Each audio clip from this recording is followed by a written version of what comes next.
지난 한 주간 이스라엘과 중동 소식입니다. 8월 7일 이타메르 벤 그비르 크네셋 극우의원이 유대인들과 함께 티샤베아브의 성전산에 올라가 긴장이 고조되고 있습니다. 벤 그비르 의원은 매년 성전산을 방문하는 것으로 알려졌지만 이번 가자지구 공습으로 많은 사람이 그비르 의원의 방문에 우려의 목소리를 냈습니다. 요르단 외무부 장관인 아이만 사파디 또한 도발이 될 수 있다면서 성전산 방문 금지를 요청했습니다. 그러나 벤 그비르 의원은 일주일 전부터 이스라엘 경찰 및 크네셋 경비대와 일정을 조정했다면서 문제될 것이 없다고 전했습니다. 8월 9일 채널 12는 가자지구에 거류 중인 한 팔레스타인 여성과의 인터뷰를 통해 가자지구의 하마스와 이슬라믹 지하드가 신임을 잃고 있다고 전했습니다. 하마스의 보복이 두려워 익명을 요구한 이 여성은 현재 계속되는 전쟁으로 인해 반란군을 지지하던 가자지구 팔레스타인 주민들의 시선이 바뀌고 있다고 밝혔습니다. 또한 전쟁으로 피해를 겪는 것은 가자지구 시민들이지 지도자들이 아니라면서 무엇보다 이제 전쟁이 멈췄으면 좋겠다고 호소했습니다. 같은 날 하이파 근처 도시 아코에서 상자에 담긴 상태로 발견된 신생아가 서안지구 출신의 아기인 것으로 밝혀졌습니다. 아기가 발견되던 당시 탯줄 주변에 약간의 출혈이 있었지만 건강에는 이상이 없는 것으로 알려졌습니다. 경찰은 아기가 팔레스타인 도시인 나블루스 출신인 것을 알아냈다면서 거리에 아기를 유기한 사람을 찾기 위해 조사에 착수했다고 밝혔습니다. 8월 10일 하이파의 한 특수학교에서 여교사가 15살 여학생을 성추행한 사건이 발생해 논란이 일고 있습니다. 교사는 학생에게 메신저 어플을 통해 성적인 메시지를 보냈으며 학생에게 야한 사진을 요구한 것으로 알려졌습니다. 학생은 교사가 체포된 후 정신병동에 입원했으며 교사는 가택연금된 후 변호사를 통해 자신은 범법 행위를 한 적이 없다고 주장하고 있습니다. 같은 날 국제축구연맹인 피파가 카타르 월드컵 공식 사이트에서 이스라엘의 자리에 팔레스타인을 놓고 점령지역이라고 표기해 논란이 일고 있습니다. 이번 카타르 월드컵과 관련된 피파 공식 사이트에서 이스라엘은 중동이나 유럽 어디에도 올라가 있지 않은 것으로 알려졌습니다. 논란이 일자 피파는 점령지역이라는 단어는 삭제했지만 여전히 이스라엘 대신 팔레스타인이라고 표기 중인 것으로 알려졌습니다. 2022년 8월 17일자 이스라엘 투데이 시작합니다. 국제축구연맹인 피파도 반유대주의, 반이스라엘 그런 분위기인가 봅니다. 이 홈페이지에 보면 이스라엘 대신에 팔레스타인이라고 적혀 있는가 하면 심지어는 점령지역이라는 표현까지도 이렇게 홈페이지에 기록이 돼 있다고 그래요. 저는 축구를 별로 안 좋아해서 잘 모르겠지만 원래 이 피파가 그런 분위기입니까? 시청자분들의 일반인들이 오해하는 게 왜 이게 문제가 되냐면요. 유엔 기준 국제법상으로는 이게 팔레스타인 국적이에요. 근데 이스라엘이 군사적으로 점령했기 때문에 그 중간적인 표현으로 팔레스타인 점령지 이렇게 표현을 해놨거든요. 오히려 피파는 반유대주의라기보다는 한 발 물러선 거거든요. 아니 오히려 유엔이나 이런 데 보면 이스라엘 국가로 정식으로 이렇게 기록이 돼 있지 않습니까? 근데 이게 유엔에서는 그러니까 이게 친팔레스타인 단체들이 이걸 이제 강화시키는 거예요. 왜 이제 차후에 설명을 드리겠지만 유엔 가입국이 193개국이고 피파 가입국이 211이에요. 와. 국제기구 차원에서는 피파가 더 커요. 어떻게 보면 이게 정당성 차원이거든요. 그래서 지난번에 방송에서 언급해드린 그 유엔 결의안 2344 있지 않습니까? 정착적 건설 반대. 그게 뭐냐면 팔레스타인 주권을 강화시키는 결의안이에요. 그래서 팔레스타인 그 운동가들이 이거를 이제 피파에다 관철시키는데 그래서 그 중간자적인 표현으로 이렇게 쓴 겁니다. 그래서 이걸 빨리 결정해달라고 피파에다 요구를 했지만 항상 이걸 부결시켰거든요. 그래서 이렇게 애매한 표현으로 항상 넘어가다가 요번에 이제 사단이 된 것이죠. 그럼 피파 말고 다른 국제기구에서도 이렇게 이스라엘 국가명을 빼는 그런 경우들이 있습니까? 아직까지는 없는 것 같은데요. 그러니까 유엔이 가장 크고 거기서 HRW 등등 이런 데서 이런 강력하게 추진하고 있습니다. 저는 잘 모르지만 컴퓨터 게임에도 왜 그 국가별로 이렇게 막 그 게임을 하는데 그 컴퓨터 게임에도 이스라엘이 없는 게 아닐까요?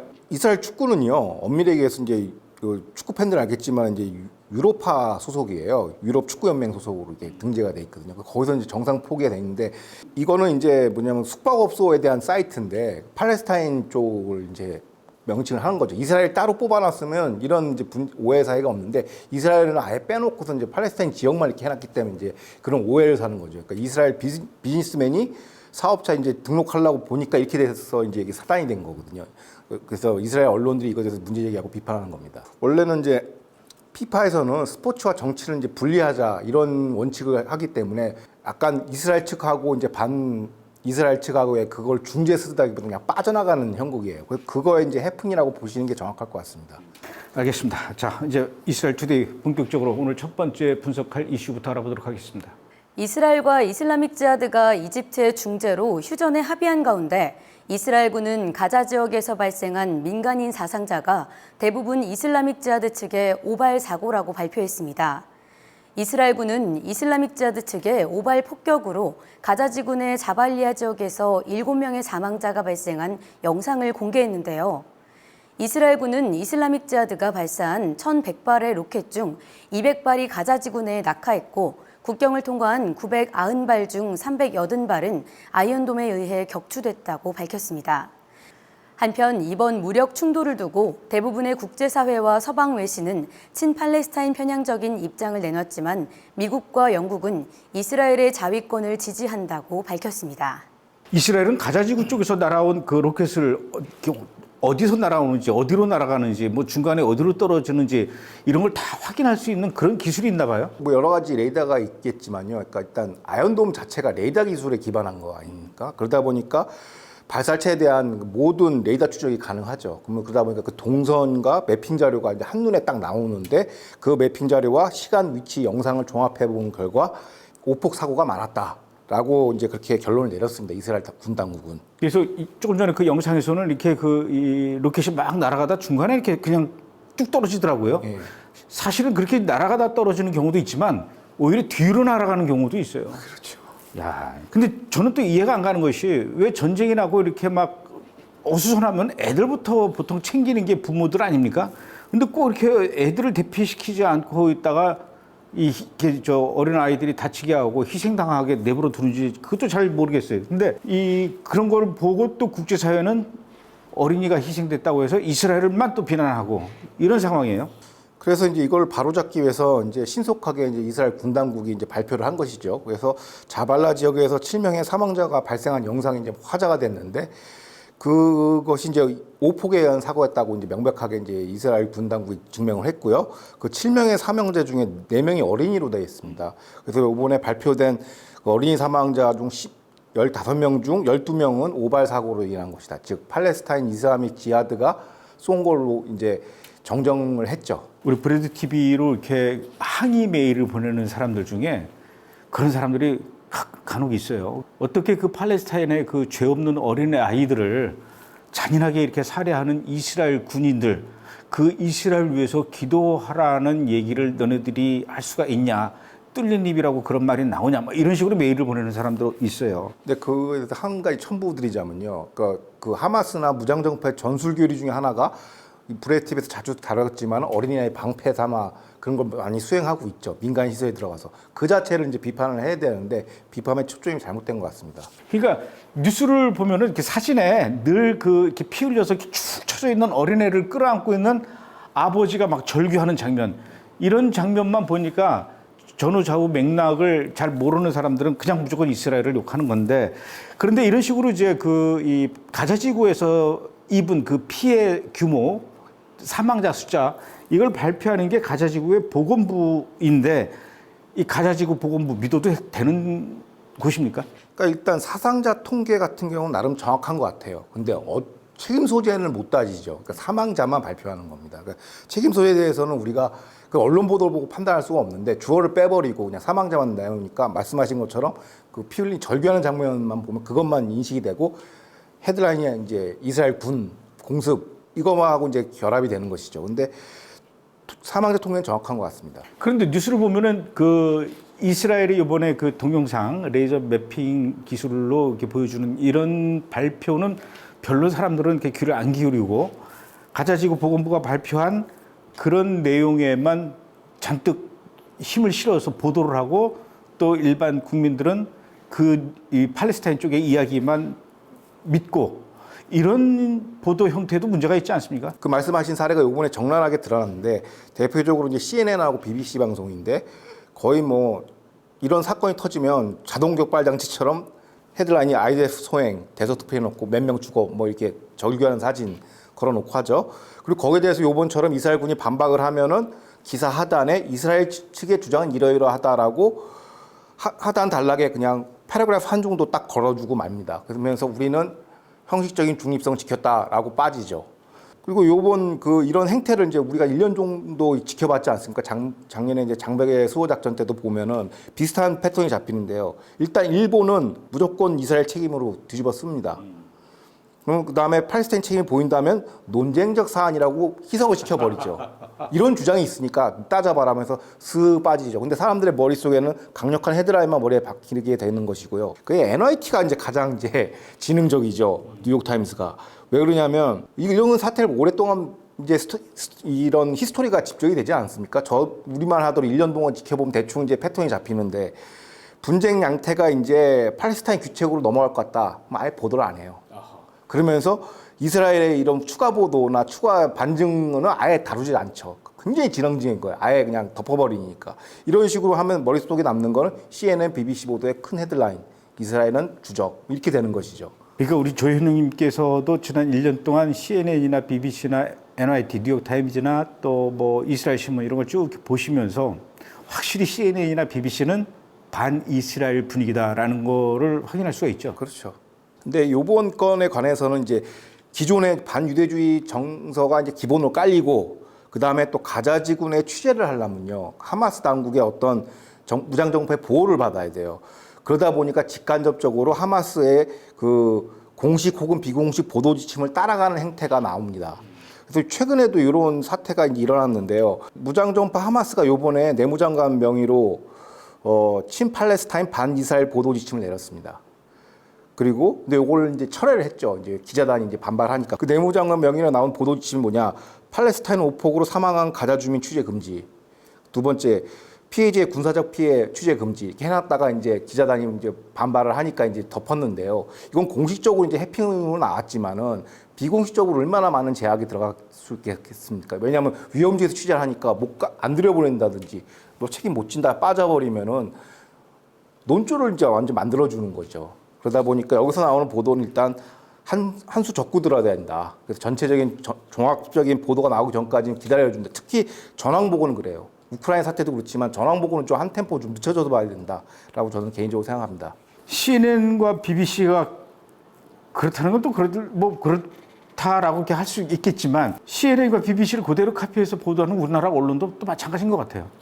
의도적으로 그냥 이게 대세다 하고 쫓아가는 것 같아요. 인용구만 달고 우리 책임 없어. 난 얘네들 주장 우리 인용 보도한 것이야. 그래서 기레기 소리를 듣는 거예요. 그렇죠. 이번 가자지구에 이스라엘 향해서 로켓을 날린 PIJ, 팔레스타인 이슬라믹 지하드, PIJ 공격 뒤에는 이란이 있다 이런 얘기가 있더라고요. 근거가 있는 얘기입니까? 이스라엘 현지 언론 예루살렘 포스트에서 이제 최초 보도를 했는데요. 이슬라믹 지하드 수장이 그 공격 수주 전에 이제 이란 라이시 대통령과 이란 외무장관과 연쇄회동을 가졌습니다. 그리고 그 배우라고 보는 대목이 이제 IRGC 장성과 그 이슬라믹 지하드 수장이 찍은 사진이 있어요. 그래서 그거를 이제 이란 배후 근거로 삼고 있고요. 사실상 이번에 하마스는 끼어들지 않았거든요. 그냥 전혀 연계성이 없었는데 오히려 PIJ가 IRGC에 직접 지원을 받는다는 그 분석이 있습니다. 실제로 지난 11일 베니 간츠 국방장관이 밝힌 내용인데 이란이 연간 수백만 달러를 이슬라믹 지하드한테 지원하고 있다라고 발표를 했습니다. 그러니까 이건 이란 지원 세력 중 하나라고 봐야 됩니다. 그러니까 약간 하마스랑 결이 다르죠.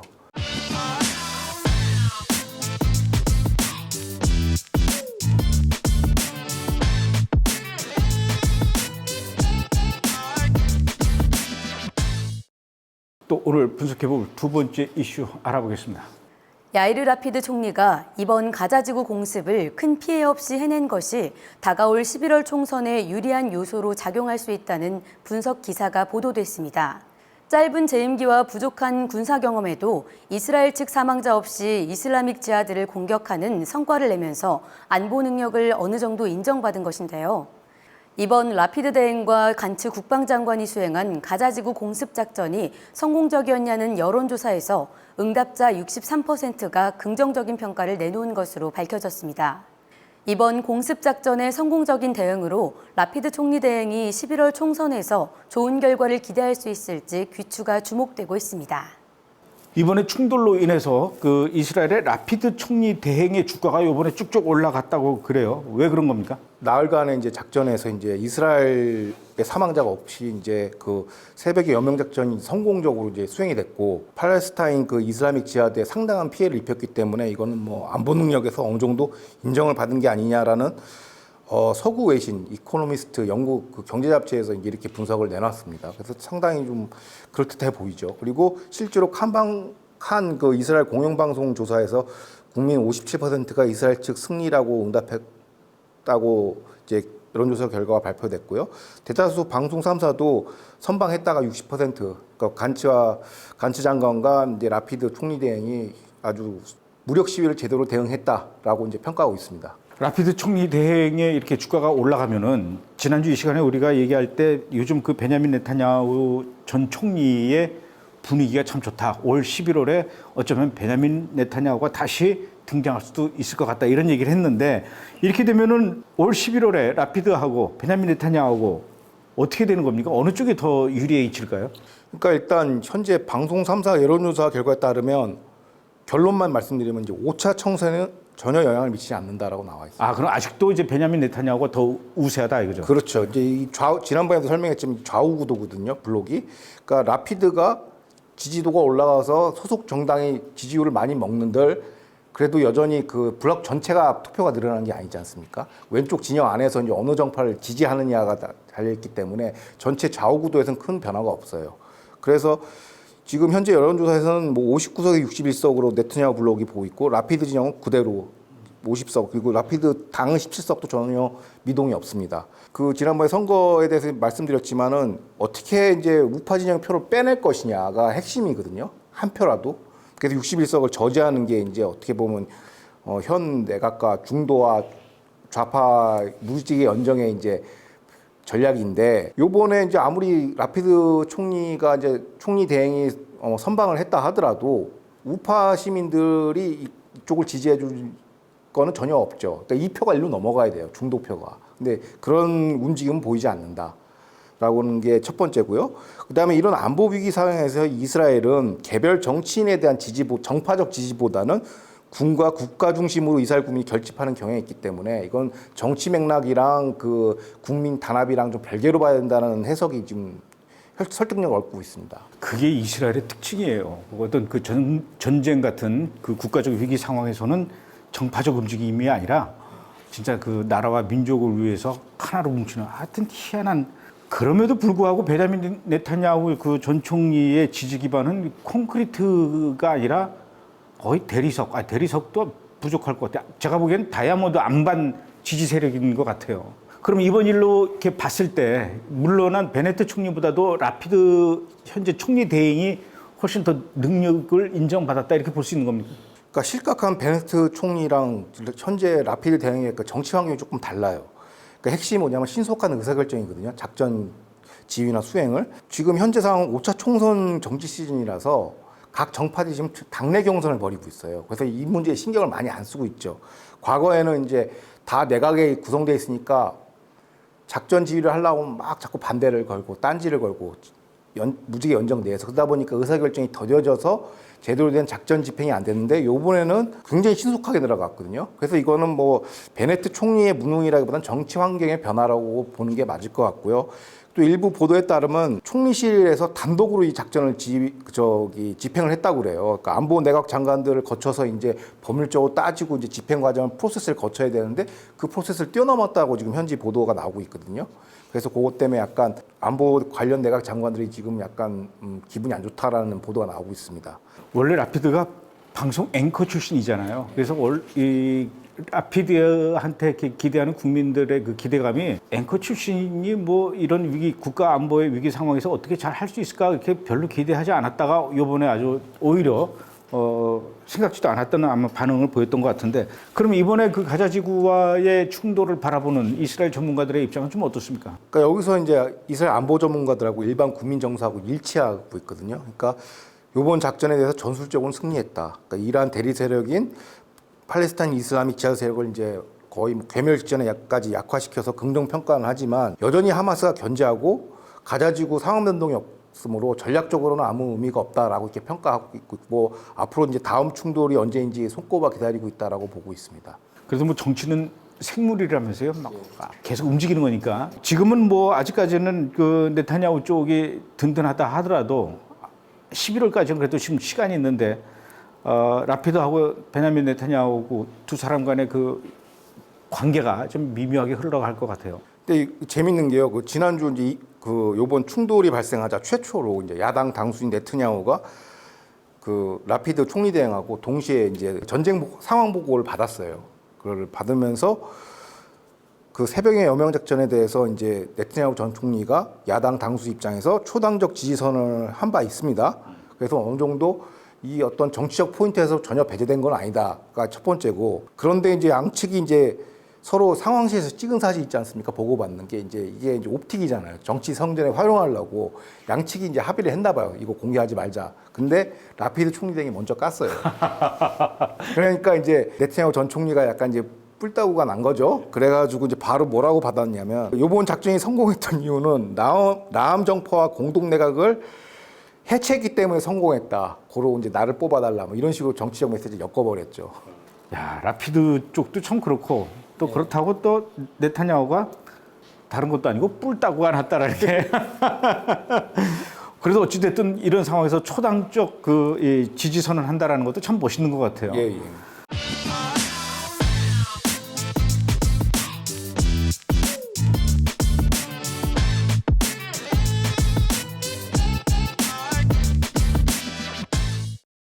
다음 또 세 번째 분석 이슈 알아보도록 하겠습니다.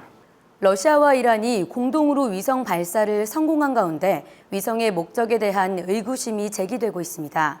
이란 항공우주청은 8월 9일 러시아와 협업으로 개발한 위성 하이암이 카자흐스탄 바이코누르 발사장에서 성공적으로 발사됐다고 발표했는데요. 러시아와 이란은 이번 위성이 수자원과 자연재해, 국경 감시용으로 사용될 것이라고 강조했습니다. 그러나 이스라엘과 서방은 이번 인공위성 발사가 이란의 대륙간 탄도미사일 개발과 러시아의 우크라이나 군사작전을 위해 활용될 수 있다며 경계심을 늦추지 않고 있습니다. 우리나라가 얼마 전에 그 발사체를 성공하니까 쏘아 올렸는데 성공하니까 이번에는 러시아하고 또 이란이 합작해서 하늘로 쏘아 올렸는데 성공시켰어요. 이란이 러시아하고 합작하는 이유가 아직까지 이란은 그럴 만한 기술이 없기 때문에 러시아한테 이렇게 부탁을 하는 거겠죠? 이게 두 가지 측면이 있는데요. 이란이 지금 현재 개발 중이긴 하나 이제 현재 역량으로는 안 되죠. 그리고 러시아 입장에서는 이제 다양한 그 국제 제조로 인해서 이제 고립이 되지 않습니까? 우크라이나 침공으로 인해서. 그러다 보니까 이제 러시아의 핵심 이제 수출 품목 중에 하나가 이제 우주항공 산업이거든요. 이제 새로운 고객 확보 차원에서 서방 국가들은 안 되니까 이제 중동, 아시아, 아프리카로 눈을 돌리고 있고, 요번 첫 번째 클라이언트가 이제 이란이 된 것이죠. 그러니까 러시아 입장에서도 좀 쏘아 올릴 만한 나라를 향해서 너네도 할 수 있어. 우리가 도와줄게. 막 이런 식으로 영업을 하는 것 같아요. 그렇죠. 영업이죠. 영업 정확하게. 근데 이걸 두고 과연 이란이 그 하늘로 그 발사체를 쏘아 올리는 그 목적이 자연재해 감시용이다. 이렇게 평화적으로 쓸 거다라고는 얘기하고 있지만 이 말 믿어도 되는 겁니까? 결론부터 얘기하면 당연히 못 믿고요. 러시아는 이제 비군사적 용도라 하고, 이란은 농업 및 치수 사업, 수자원 예측 용도로 쓴다고 공식적으로 얘기하고 있습니다. 그러니까 이스라엘하고 서방은 야, 그런 헛소리 하지 마라, 거짓말 하지 마라 뭐 이러고 있는데, 이스라엘은 또 이렇게 주장하는 이유는 뭡니까? 이래서 너네들의 말이 거짓말이야. 왜 그러는 겁니까? 왜냐하면 이게 이제 이 상업용 위성이랑 얘기하는데 이제 기능의 문제거든요. 그러니까 여기에 뭐가 있냐면 고해상도 영상 기능이 있어요. 하이 레졸루션으로 이제 다 볼 수 있는 그 기능을 탑재했는데, 이게 언제든지 군사적으로 전용될 가능성이 있다는 것이죠. 그러면 이 고해상도 영상 기능이 탑재했다는 것은 이스라엘에 대한 정찰이 상시적으로 가능해지고, 그다음에 이란 대리석에 대한 실시간 전단 지휘가 가능해져요. 그러니까 이거는 뭐 트럼프 행정부 전직 관료는 이걸 현존하는 위협이라고 아예 규정을 해버렸더라고요. 그리고 러시아 입장에서는 인공위성에 대한 기술 공유를 했으니까 이게 시험 발사 올린 지 몇 시간 만에 또 교신하고 여러 가지 테스팅, 시험 가동을 하거든요. 그 과정에서 이제 이거를 우크라이나 대 군사작전 때 활용할 가능성, 시험을 빙자로. 그래서 그런 여러 가지 시나리오를 놓고 봤을 때 이거는 군사용이 맞다라고 서방과 이스라엘은 판단하고 있습니다. 근데 이런 그 이란과 러시아의 그 위성 발사 계획 프로젝트가 어제 오늘 일이 아니라 사실 몇 년 전부터 계속 시도를 했는데 그거를 미국의 그 전 대통령이었던 도널드 트럼프가 그걸 못하게 말렸었다 이런 뉴스가 있어요. 그러면은 이번에 쏘아 올렸다는 건 조 바이든 행정부에서는 그것을 허락했다는 겁니까? 그러니까 이게 다 모든 악의 근원이 이제 이락 핵복원 당근책이거든요. 다 그걸로. 당근책이었군요. 그러니까 제재가 있어요 기존에. 근데 이걸 딱 예외 중 하나 만들어놔서 이제 우회할 수 있게 만들어준 거죠. 그러니까 그것도 우회했으니까 이게 가능한 거 아니겠습니까? 그래서 이제 뭐 당연한 규결이죠 이렇게 되면. 그렇게 해서 이란 핵합의 복원이 아직도 안 되고 있는 거 아닙니까? 그럼에도 불구하고. 예. 이거 그러니까 뭐 당근은 다 주고 계산 안 나오는 지금 계속 그 거래만 하고 있는 그런 상황인 것 같네요. 걱정되는 것이 이번에 이란이 성공했다고 해서 앞으로 이란이 툭 하면 이제 막 뭔가 쏘아 올릴 거 아닙니까? 그럼 이제 우주에서도 소위 말해서 우주 질서 뭐 이런 것도 이란은 별로 신경 쓸 것 같지 않은데. 자국민도 탄압하고 막 그런데 뭐 우주 질서 같은 그 문명화 기준을 따라갈 리는 없고요. 그러니까 난장판이 되는 거 아닙니까, 저 우주가? 그렇죠. 이제 막 계속 뭐 쓰레기 때문에 이제 정상적으로 돌아가는 위성도 이제 사고가 발생할 수 있는 거고, 그것도 이제 환경 문제인데 뭐 환경 문제 신경 쓰는 국가가 아니지 않습니까? 근데 더 이제 심각한 문제는 뭐냐면 이게 이란 대리 세력을 이제 통합지휘 체제로 육해공으로 이스라엘을 위협할 수 있다. 이게 가장 당면한 위협인 것 같습니다. 이스라엘 입장에서는. 그 이스라엘도 이 부분에 대해서는 굉장히 신경 많이 쓰겠네요. 예, 예. 그리고 또 이게 위성이 돌아가면은 그 체제를 기반으로 해서 다양한 이제 전략 무기, 극초음속 무기나 뭐 대륙간 탄도미사일까지도 이게 개발이 되거든요. 다 링크업이 되니까 그거에 어떻게 보면 신경계를 까는 거거든요. 위성이. 그래서 이게 굉장히 전략적으로 위험한 상황이다라고 보고 있습니다. 이스라엘에서 만든 그 영상을 보니까 그 아이언돔 같이 이렇게 미사일이 날아가서 상대방 로켓을 쏘는 게 아니라 레이저 빛을 발사해가지고 비행기를 떨어뜨리더라고요. 근데 그 레이저를 발사하는 그 장치가 정말로 우리나라 수박만 해요. 무등산 수박만 해요.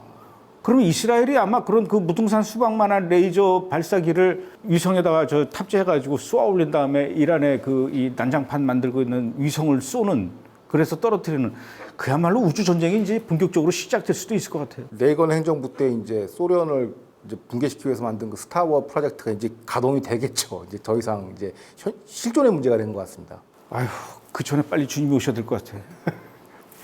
오늘은 여기까지 하죠. 예, 고맙습니다. 감사합니다.